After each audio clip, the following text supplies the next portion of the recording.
인류는 자연 환경과 기후에 따라 각자 다른 방식으로 생활해 왔는데요.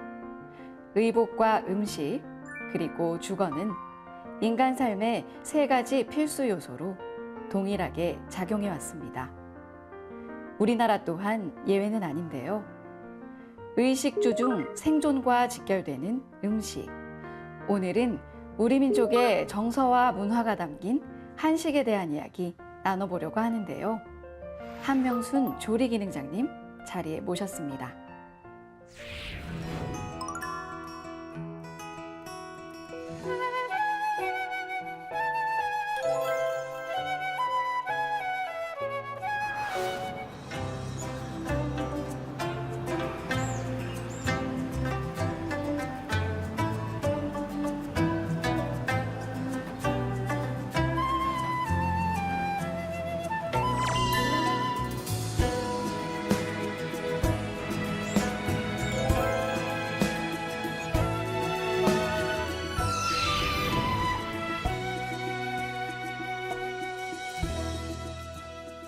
안녕하세요.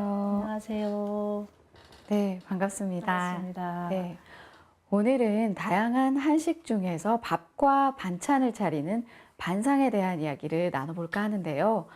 기능장님은 발효 음식을 주로 연구하시죠? 네, 그렇습니다.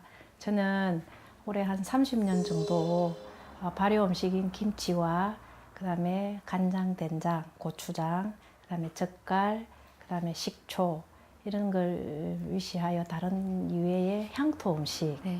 또 이런 절기 음식, 이런 또 사찰 음식, 이런 다양한 부분의 우리 전통 음식을 연구하고 있습니다. 그리고 대학교의 강의도 향토 음식과 이 발효 음식 위주로 강의를 하고 있으면서 또 우리나라에는 농업기술센터라고 많은 주부님들을 모시고 우리 음식을 연구하는 우리 음식 연구회라고 있습니다. 네. 그곳에서 제가 주로 강의하는 것이 주로 김치거든요. 김치, 간장, 된장, 그 다음에 저희들의 향토 음식 이런 걸 위주로 강의를 지금 한 4년째 정도 하고 있습니다. 네, 다양한 활동을 하고 계시네요. 네. 세계에 여러 발효 음식이 있지만 유독 우리나라에 종류가 많죠? 네, 우리나라에는 김치만 하여도 300여 가지가 되고요. 네. 간장, 된장, 고추장으로 할 수 있는 요리도 거의 한 200여 가지가 됩니다. 젓갈은 170여 가지가 되고요. 그 정도로 술도 마찬가지고 식초도 마찬가지고 그렇게 다양한 음식의 발효 음식이 우리나라에는 발달되어 있다 보니까 이 음식을 가지고 어떤 음식도 만들 수 있는 가장 좋은 조미료와 양념이 될 수 있다는 겁니다. 네. 우리나라 발효 음식 중에서 장류에 대한 이야기를 먼저 해볼까 하는데요. 간장과 된장은 메주를 만드는 일부터 시작하죠. 네, 그렇습니다. 간장과 된장은 메주를 만들기 위해서 가장 중요한 건 콩을 선택을 잘 하셔야 됩니다. 네. 네, 콩 중에서도 대두콩이라고 있는데요. 우리가 보통 메주콩이라 그러죠.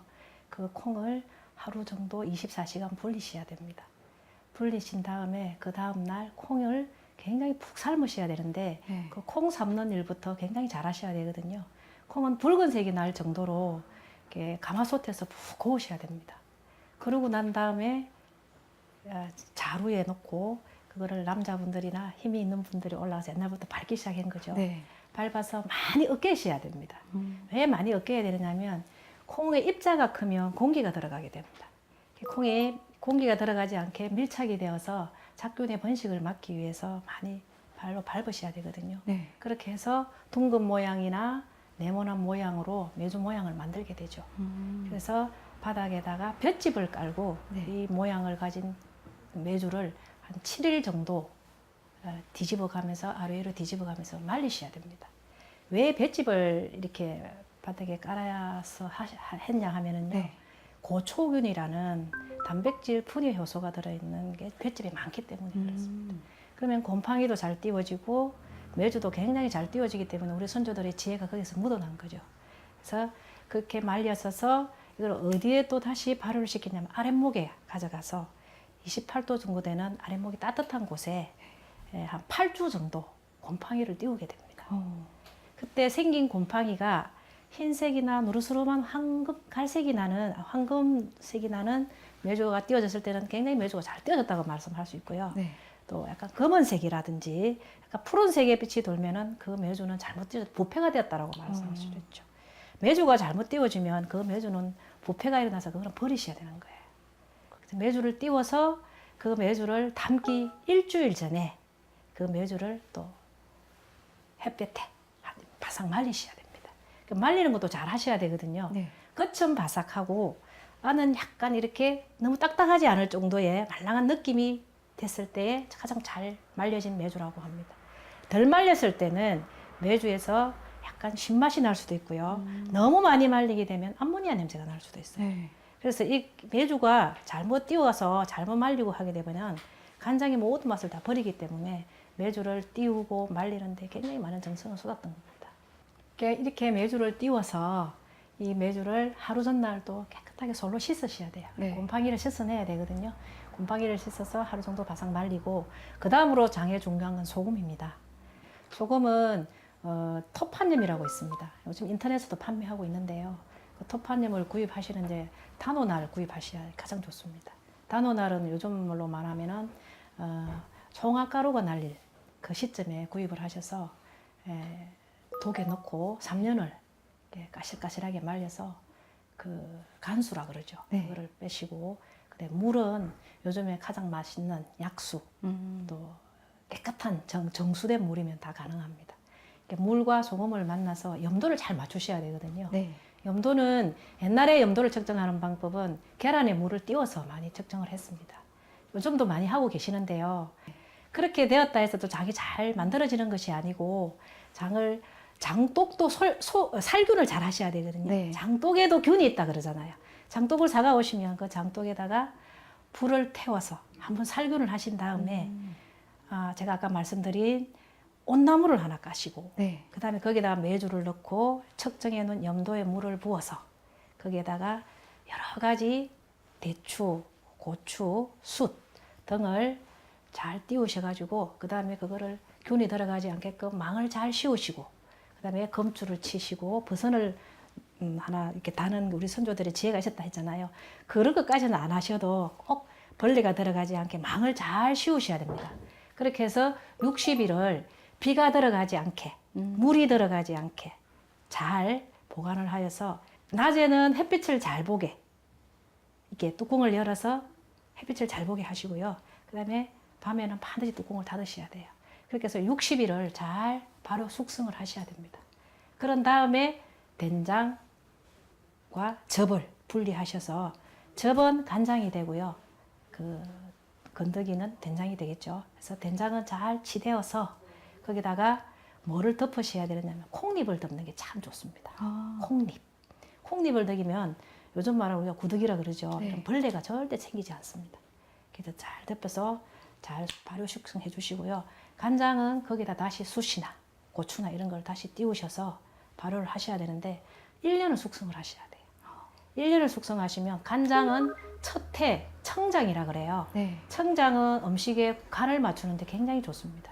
이것이 2년이 지나고 3년이 지나면 진장이라 해가지고 우리 옛날에는 그때 그대로 간장 그대로 진간장이라고 만들어 먹었는데 요즘 외간장이라고 나오잖아요. 그거는 제국주의 시대 때 일본 사람들이 만들어 온 진간장입니다. 우리 전통의 진간장이 아닌 거죠. 그렇게 해서 간장을 만들어서 음식에 양념을 간을 하는 역할을 했었고요. 된장은 거기에서 다시 또 1년을 숙성하고 2년을 숙성하고 3년을 숙성하면 더 맛있어집니다. 그렇게 해서 많이 묵은 장이 음식 맛을 좌우한다 하잖아요. 그렇게 해서 좋고 맛있는 간장 된장을 만들어 드셨던 거죠. 네, 그렇군요. 네, 그런데요, 기능장님, 요즘은 아파트 생활을 많이 하다 보니까 장 담그기가 쉽지가 않은 것 같습니다. 네, 그렇습니다. 아파트는 공기도 잘 통하지도 않고요. 그 다음에 햇빛이 잘 들지 않는 곳도 많다 보니까 장 담기가 쉽지 않죠. 네. 근데 요즘은 메주를 만들어서 파는 곳이 굉장히 많이 있습니다. 그 메주를 이렇게 인터넷에 이렇게 구입하셔서 소금에 염도계가 있잖아요. 염도를 네. 잘 맞추셔서 집 중에서도 가장 햇빛이 잘 드는 곳에 두시면 또 하실 수도 있고요. 요즘은 메주 알이라고 있습니다. 메주를 알맹이로 띄워서 네. 하는 경우가 있어요. 메주를 이렇게 각으로 이렇게 지어서 옛날 전통 방식으로 하는 게 아니라 메주 알을 띄워서 네. 메주를 담는 방식이 있는데 그걸 빠짐장이라고 합니다. 빠짐장에 요즘 가정에서 굉장히 많이 담고 계시거든요. 거기는 메주만 갖고 하는 게 아니라 네. 보리, 밀 이런 걸 다시 변하지 않게끔 개량한 고추장 샘 가루라고 있어요. 고추장 샘 가루도 요즘은 다 인터넷에도 판매하고, 그다음에 재래시장에 가보면 이렇게 방앗간이라고 있잖아요. 그런 데 가보면 메주 샘 가루라고 있습니다. 그 가루와 그다음에 이 메주 알과 그다음에 염도계인 소금 염도만 잘 맞추시면 절대 실패할 일이 없어요. 저도 바쁠 때는 그렇게 담아 먹고 하거든요. 네. 그렇게 하면 변질이 된다든지 곰팡이 생기다든지 잘못해서 쓴맛이 신맛이나 이런 게 없어요. 간장을 잘못하면 썩고 시거든요. 네. 예, 그런 게 없이 요즘 주부들이 많이 하고 있는 방식입니다. 그걸 네. 권해드리고 싶네요. 네, 그렇군요. 네, 장맛이 좋아야 음식 맛이 좋다는 말이 있죠. 그만큼 장을 담을 때는 정성을 들여야 한다는 뜻인데요. 된장과 고추장 같은 장류 중에서 유일하게 제사상에 올리는 것이 간장이죠. 네, 장은 우리 민족의 상차림에서 공간의 의미로 많이 사용해 왔었거든요. 동쪽에 제사상을 차릴 때도 동쪽에는 어동육서 이렇게 많이 그 유교적인 그 상차림이 있지만 왜 유독 간장을 중앙에 놓았냐면은 그 신명께서 그날 제사를 치르는 그 제사 신명이께서 오실 때 간장의 향을 맡고 오신다는 말이 있어요.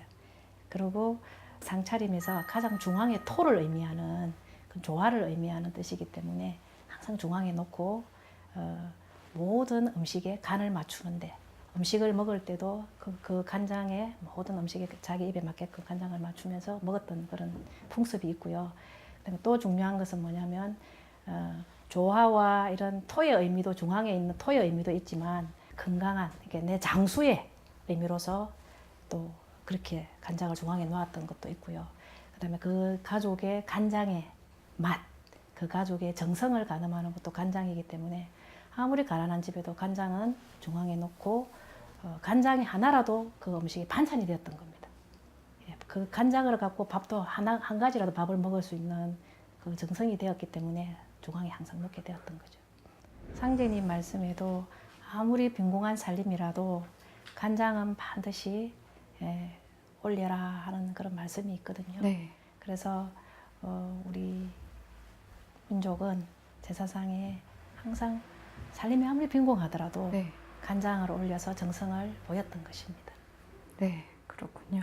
제사상을 차릴 때 조상님께 보온하는 마음으로 정성을 다해야겠습니다.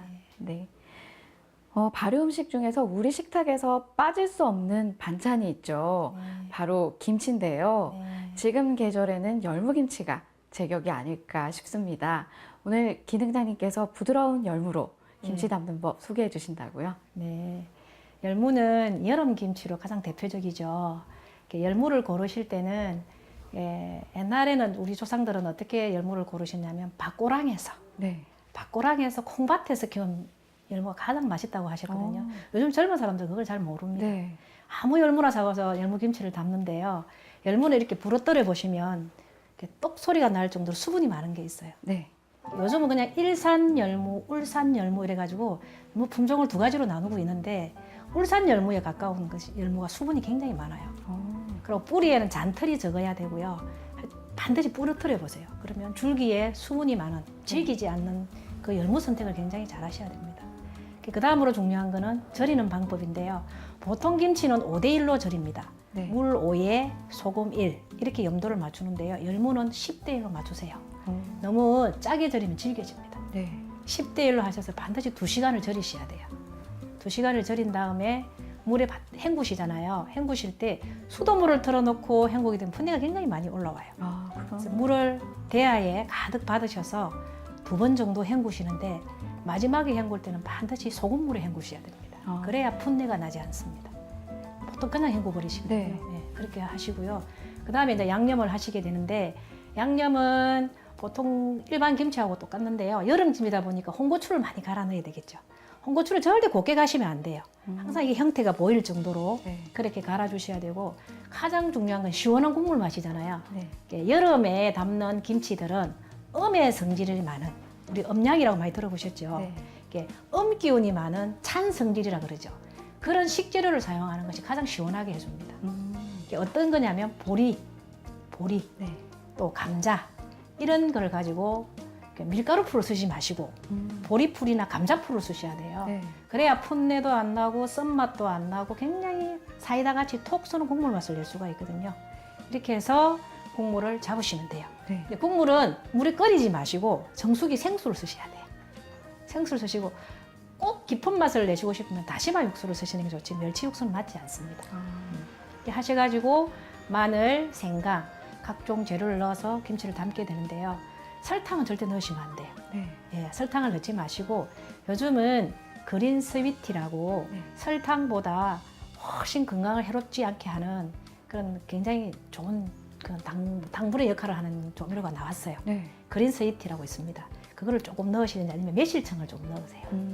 이렇게 해서 단맛을 약간만 내시고요. 그 다음에 간을 맞추실 때는 소금으로만 다 맞추지 마시고 꼭 까나리 액젓을 조금만 넣으세요. 그러면 감칠맛이 굉장히 강해집니다. 이렇게 해서 담으셔서 밖에서 발효를 시키는 게 가장 중요하거든요. 김치는 발효를 잘못 시키시면 쓴맛이 굉장히 많이 나요. 이게 담자 바로 냉장고에 들어가시는 분이 있잖아요. 네. 그러면 열무 쓴맛이 2배나 강해져 버려요. 그래서 요즘 같은 날씨에는 한 6, 7시간 정도 바깥에서 발효를 시키셔야 돼요. 너무 많이 발효시키면 색깔이 누렇게 가버리겠죠. 네. 이렇게 보통 열무김치는 먹을 때까지 초록색을 살려서 기분 좋게 식감을 즐기면서 드시고 싶어 하시는데 그렇게 하시려면 열무를 마지막에 헹구실 때 아까도 말씀드렸지만 따뜻한 물에 따뜻한 한 45도 정도 되는 따뜻한 물에 소금을 넣고 헹구면 먹을 때까지 초록색을 띌 수가 있어요. 네. 예, 그렇게 해서 잘 발효시켜서 드시면 사이다같이 덮보다 더 맛있는 그런 훌륭한 발효식품이라고 할 수 있습니다. 네. 아삭아삭한 열무김치 담는 법 소개해 주셨는데요. 저도 집에 돌아가서 기능장님이 알려주신 대로 김치를 한번 담아봐야겠습니다. 네. 열무김치 같은 제철 음식만큼 우리 몸에 좋은 음식은 없지 않을까 싶습니다. 네. 우리나라는 각 절기마다 1월에서 12월마다 나는 그런 제철 음식이 항상 그걸 이용해서 제철 음식을 이용해서 많은 음식을 만들어 왔죠. 김치든 반찬이든. 보통 봄에는 푸른색을 많이 띠는 그 식재료를 가지고 김치도 담고 반찬도 많이 만들어 왔죠. 네. 푸른 빛을 도는 아욱이나 푸른 나물들이나 또 봄철에 많이 나는 과일들은 주로 신맛을 많이 띠고 있겠죠. 그리고 어패류들은 봄에 가장 중요한 어패류들은 우리가 알고 있는 도다리라든지 네. 멍게라든지 또 쭈꾸미라든지 네. 이런 많은 어패류들이 있죠. 그리고 여름은 쓴맛이 많이 나는 채소들을 많이 드셔야 되거든요. 쓴맛이 많이 나는 채소들은 입맛을 돋우는 데는 정말 제격이거든요. 네. 우리가 말하는 머위라 그러죠. 네. 머위라든지 또 과일은 여러 가지 수분이 많은 차가운 성질을 갖고 있는 수박이라든지 참외라든지 또 특히 오이지를 많이 담아서 냉국도 해먹고 그렇게 많이 하잖아요. 네. 여름에 많이 나는 어패류들은 미꾸라지 또는 또 장어, 네. 예, 또 덩푸른 생선이 의외로 여름에 많이 납니다. 예, 그런 것들도 있고 또 병어도 있을 수도 있고 이런 거를 이용한 재료들을 가지고 드시게 되면 훨씬 건강에 도움이 되겠죠. 가을에는 주로 뿌리 채소를 많이 드시는 게 좋습니다. 보통 우리가 흰색 채소라 그러죠. 네. 예, 가을이 되면 기관지나 이런 천식이나 이런 폐에 해를 줄 수 있는 환경이다 보니까 그런 흰색을 띠고 있는 식재료를 많이 드시는 게 좋거든요. 그 중에서 가장 중요한 게 뿌리 채소인 연근, 우엉, 도라지, 네. 더덕 이런 게 있을 수 있겠죠. 근데 보통 김치 담을 때는 가을에 보통 김치 담을 때도 보면 주로 뿌리 채소를 많이 이용하거든요. 우엉김치라든지 네. 그다음에 또 무를 가지고 깍두기를 담기 시작한다든지 뭐 알타리 갖고 총각김치를 담는 게 다 보통 가을에 다 이루어지거든요. 네. 그리고 가을에 나오는 많은 어패류들은 도루묵이라든지 또 가을에 나오는 또 재료 중에 낙지라든지 네. 뭐 가을에 꽃게도 많이 나잖아요. 안꽃게는 봄이지만 가을 꽃게는 숫게라 그래가지고 보통 간장게장에는 암깨를 많이 쓰지만 양념 꽃게 무치면 숫게를 많이 쓰거든요. 네. 뭐 그런 것도 보통 가을에 많이 나는 식재료를 할 수 있죠. 겨울에는 보통 검은색 계통의 식재료, 콩을 많이 드시는 게 좋아요. 콩도 검은 콩이나 아니면 메주콩도 대두콩이라 그러죠. 갖고 콩국을 만드는 게 아니라 콩을 가지고 콩비지찌개 네. 뭐 이런 거 돼지고기를 넣고 콩비지찌개 뭐 대비지찌개 이렇게 이야기해요. 뭐 그런 걸 갖고 음식을 해주시는 것도 참 좋고요. 그다음에 또 겨울에 나는 또 어패류들은 동태라든지 또 우리가 많이 알고 있는 대구라든지 뭐 이런 식재료를 이용해서 또 음식을 해 먹는 게 좋다고 할 수 있죠. 네, 우리나라는 사계절이 뚜렷한 덕분에 계절별로 다양한 재료를 얻을 수가 있죠. 근데 한식은 계절뿐 아니라 지역에 따른 식재료의 차이도 많죠. 우리나라는 팔도 지역으로 나누다 보니 향토 음식이 많이 발달되어 있는데요. 제가 사는 이 부산은 특히 기장의 미역이라든지 이게 많이 이용해서 그 특산물을 많이 이용하고 있습니다. 통영 이런 데 가면 멍게 비빔밥이라든지 네. 이런 식재료도 많이 보급되어 있고요. 그럼 전라도로 가면 홍어라든지 그다음에 또 경북으로 가면은 여러 가지 버섯 종류 제가 주로 영양에 수업을 많이 가는데요. 네. 영양에 고추를 이용해서 아. 김치를 담아 보니까 진짜 정말 다르더라고요. 어, 예.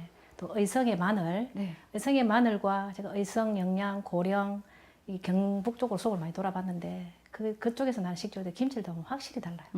각 지역의 특산물을 갖고 왜 요리를 할 수밖에 없느냐면 네.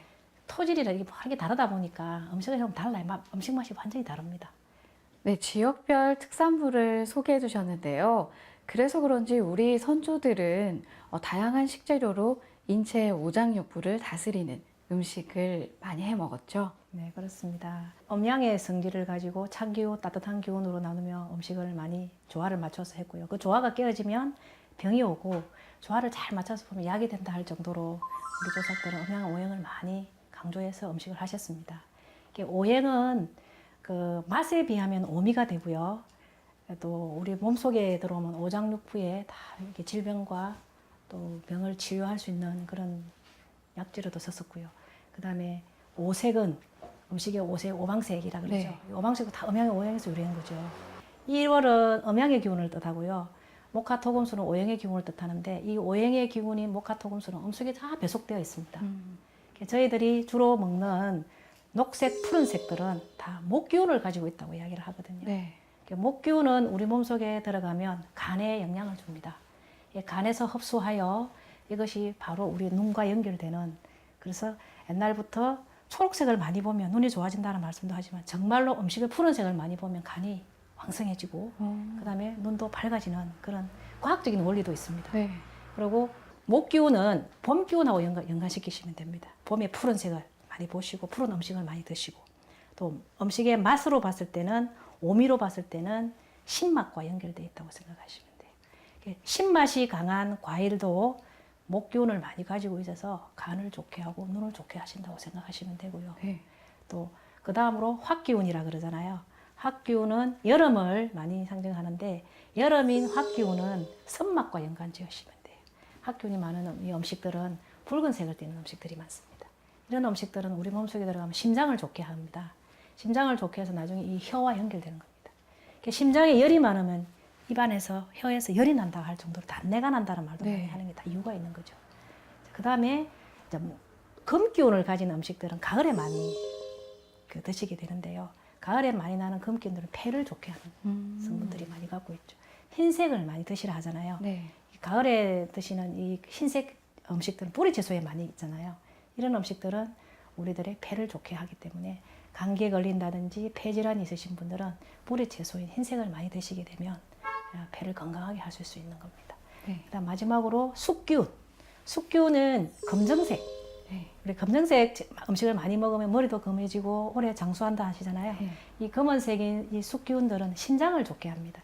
신장은 우리 몸속에 모든 정을 보관하는 정수의 음식이기 때문에 신장이 튼튼해야 정말로 그 몸이 건강하고 어떤 힘든 일을 하더라도 굳건히 견딜 수 있고 이런 그 몸의 바탕이 되는 게 신장이다 보니까 가장 중요한 게 저는 검은 음식이 신장에 도움이 되는 음식을 많이 드셔야 한다고 생각하는 주의거든요.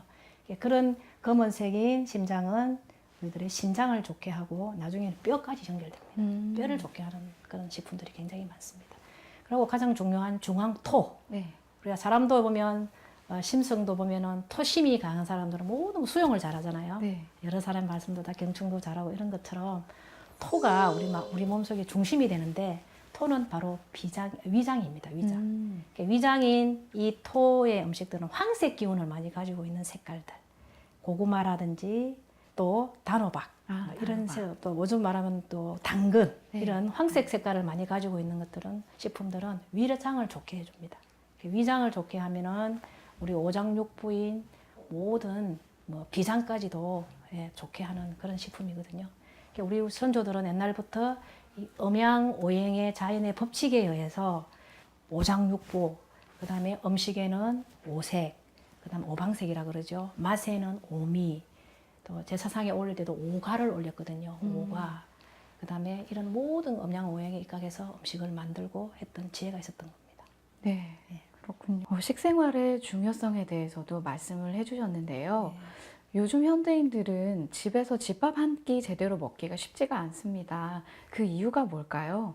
맞벌이 부부가 늘고 그다음에 현대인은 너무 바쁘게 살다 보니까 또 핵가족화도 된 이유도 있고요. 그러다 보니까 가족 식구들이 모여서 오손도손 밥을 먹는 시간이 많이 부족할 것 같아요. 그리고 더 중요한 것은 이렇게 음식을 하기 싫어하시는 분도 너무 많으신 것 같고요. 그다음에 음식을 배우러 오시는 분들 지금도 저도 보면 많이 없으시거든요.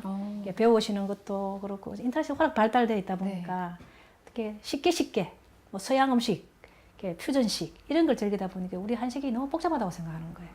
그러다 보니까 요즘 우리 한식도 한 그릇밥이라 그러죠. 한 그릇밥, 간편식 이런 가정식으로 많이 바뀌고 있거든요. 그래서 저도 항상 수업을 할 때 덮밥, 또 한 그릇밥 이런 걸 해보면 많이 엄마들 배우러 오시는 경우가 있습니다. 제가 간단한 가정식 하나를 소개시켜 드리자면 좀 가지철이잖아요. 가지를 듬성듬성 썰어서 고추장, 고춧가루, 돼지고기를 넣고 또 중국 식재료 중에 우리나라 고추장과 비슷한 두반장이라고 있습니다. 그리고 저희들 된장, 우리나라의 된장 이렇게 넣어서 마늘쫑 듬성듬성 썰어 넣어서 볶아서 덮밥처럼 밥 위에 비벼 먹으면 입맛을 돋우니까 그만큼 좋을 수가 없어요. 그리고 또 하나 더 알려드리고 싶은 게 부추알밥이에요. 제가 최근에 장업을 시켜 드렸는데 그 집이 대박이 났어요. 이게 부추알밥인데 보통 알밥이라면 일본 음식이라 생각하잖아요. 근데 제가 만들어드린 건 명란알로 한 알밥이었습니다. 명란알과 고추장을 섞어서 명란 고추장 소스를 만들었어요. 굉장히 쉬워요. 명란, 고추장, 그다음에 우리나라 국간장, 그다음에 파마늘, 고춧가루 이런 식재료들을 다 혼합하시면 돼요. 그렇게 해서 그거를 밥 위에 올리시고요. 부추를 듬성듬성 썰어요. 들기름으로 버무리시면 돼요.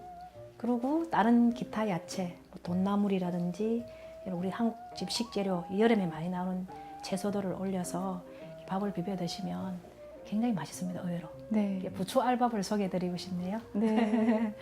요리법은 간단하지만 영양은 가득할 것 같습니다. 맞습니다.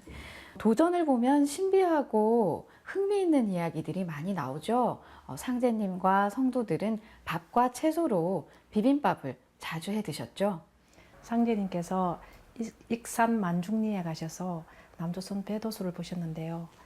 거기에서 콩나물과 여러 야채를 가지고 비빔밥을 만드셔서 여러 성도님들에게 먹였던 성과가 나옵니다. 그때 상제님께서 하신 말씀이 이것이 불사약이니라 하셨던 말씀이 나와요. 여러 성도님들이 그걸 먹고 난 다음에 정신이 맑아지고 기분도 좋아지고 했던 그런 성과도 나옵니다.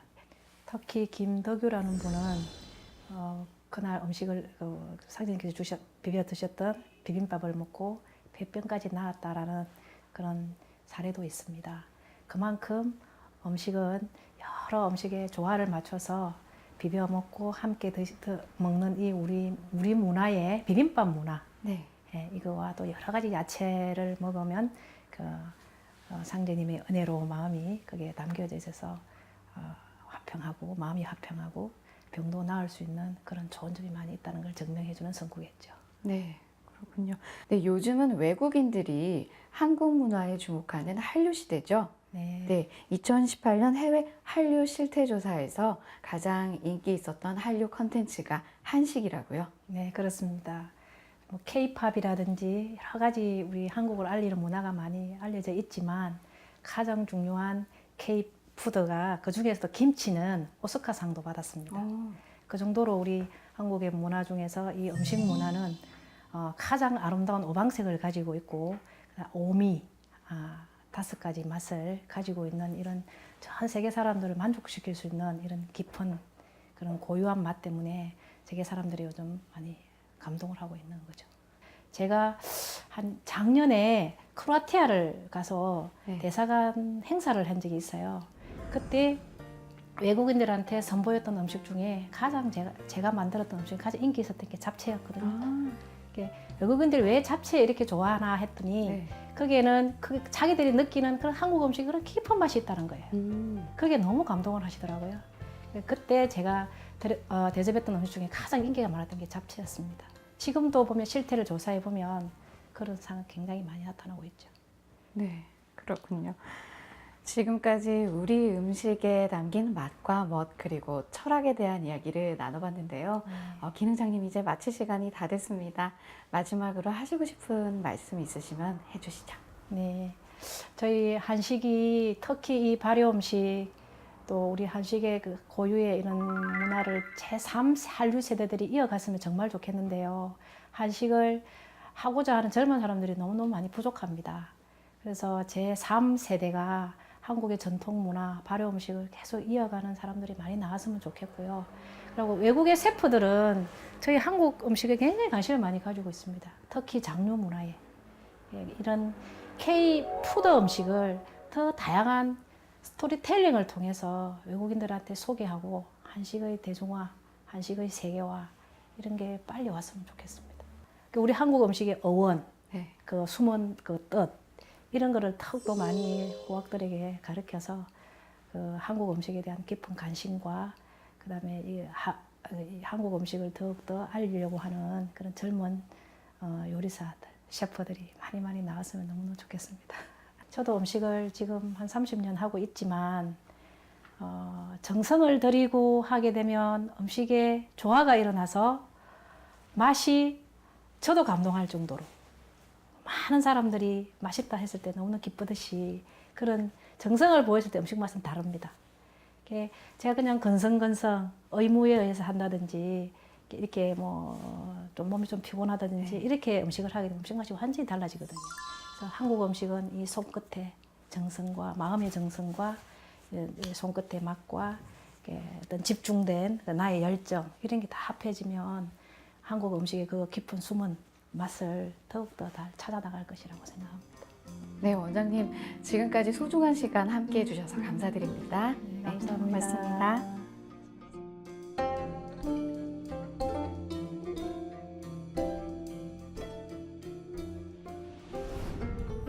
불사약은 밥이요, 불로초는 채소니라. 쌀과 보리 등 곡물과 다양한 채소 위주의 우리 음식에 대한 상제님 말씀인데요. 건강관리뿐 아니라 생명 유지에도 관련이 있다는 것을 알 수 있습니다. 한민족의 문화와 철학, 그리고 역사가 담긴 한식. 변함없는 관심과 애정으로 계승하고 발전시켜야 할 위대한 문화유산이 아닐까 합니다. 문화와 인물, 다음 시간에 다시 찾아오겠습니다.